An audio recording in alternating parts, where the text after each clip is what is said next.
राज्याचे उपमुख्यमंत्री अजितदादा पवार यांचं जे काही निधन झालंय ही खरं विश्वास अजूनही न बसण्यासारखी गोष्ट आहे. अजूनही असं मनाला विश्वास वाटत नाही की दादा नाहीत. एक मोठा या राज्याचं मी म्हणेल एक मोठं नेतृत्व हरपलेलं आहे. विशेषतः आमच्या ग्रामीण भागासाठीच या राज्यातलं नेतृत्व आज नाहीसं झाल्याची मोठी जाणीव आम्हाला सर्वांना होतीये.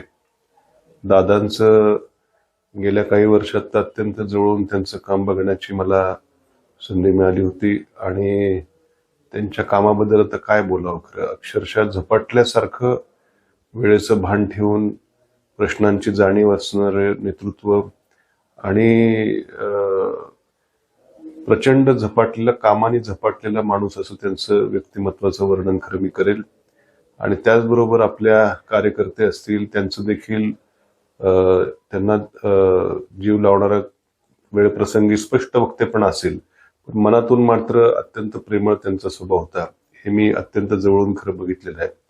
अगदी माझ्या विधानसभा निवडणुकीत माझा पराभव झाल्यानंतर दुसऱ्या दिवशी सकाळीच 8-8:30 वाजता त्यांचा मला फोन आला होता.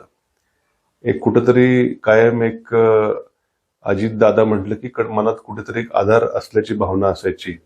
आज तो आधार कुठेतरी नाहीसा झाल्याची भावनेने मन त्या ठिकाणी व्यथित झालेलं आहे. हे या राज्याचं मी म्हणेन कधी न भरून येणारं नुकसान आज झालेलं आहे. त्यांना मी भावपूर्ण श्रद्धांजली अर्पण करतो.